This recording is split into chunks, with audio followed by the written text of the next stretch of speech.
जंतर मंतर स्थित जगदीश मंदिर में सभी अखाड़ों के प्रतिनिधि साधु संतों के साथ में पहली बैठक आयोजित की गई। बैठक के दौरान उज्जैन कलेक्टर रोशन कुमार सिंह ने कहा कि 29 किलोमीटर नए घाट बनाए जा रहे हैं, जिससे सिंहस्थ में आने वाले सभी श्रद्धालु के बेहतर सुविधा मिल सके। सभी कार्य समय पर पूरे किए जाएंगे। पहली बार इतने बड़े कार्य एक साथ हो रहे हैं। आने वाले 1-2 साल में स्थायी निर्माण पूरे होंगे। सिंहस्थ कुंभ 2028 से पहले उज्जैन में अखाड़ों के संत महंत एक साथ इकट्ठा हुए।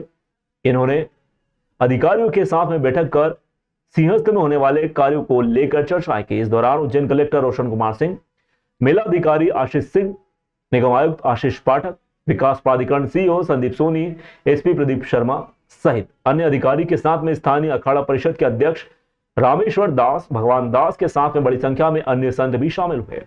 कार्यक्रम के बाद महंत रामेश्वर दास जी ने कहा कि अधिकारियों से आज चर्चाएं हुई हैं। कई कार्यों के बारे में उन्होंने बताया और 14 मुद्दों पर हमने उन्हें ज्ञापन भी सौंपा। इस बार कुंभ भव्य होगा और ऐसा पहले कहीं नहीं हुआ होगा। करीब 30,000 करोड़ के काम मंजूर हो चुके हैं। इतनी बड़ी संख्या में घाट बनाए जा रहे हैं, ऐसे घाट कहीं भी नहीं बने।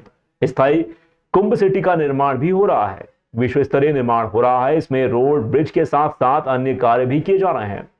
कुंभ नगरी से संतों व आम लोगों के साथ में किसानों को भी फायदा होगा। कि सभी संतों का आशीर्वाद लेके सिंहस्थ 2028 का कार्य प्रगति पर हो और अच्छे काम करें।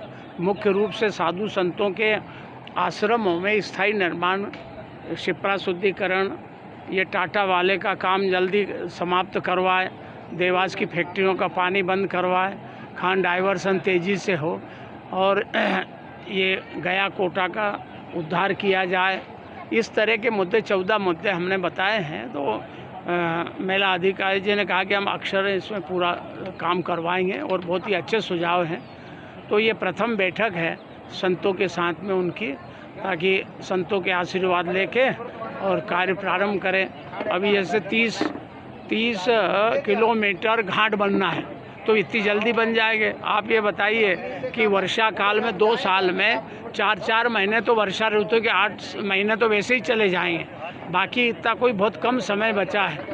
इसलिए इस कार्य को मुख्य रूप से जो जल्दी कार्य प्रारंभ करना चाहिए।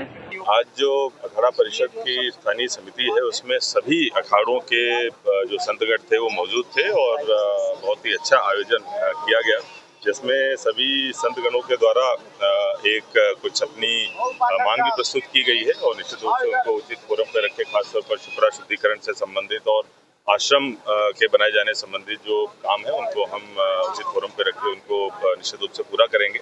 हमारी तरफ से जो सिंहस्थ के लिए तैयारियां हो रही हैं उनकी जानकारी भी दी गई। माननीय मुख्यमंत्री जी के नेतृत्व में जिस तरीके से सभी फ्रंट्स पे काम हो रहा है, चाहे रोड कनेक्टिविटी हो, चाहे घाटों की का निर्माण हो, चाहे ब्रिजेज का निर्माण हो या फिर दूसरे जो रेलवे आदि की अधोसंरचना विकसित करने का काम हो, सभी पे काम बहुत तेजी से चल रहा है।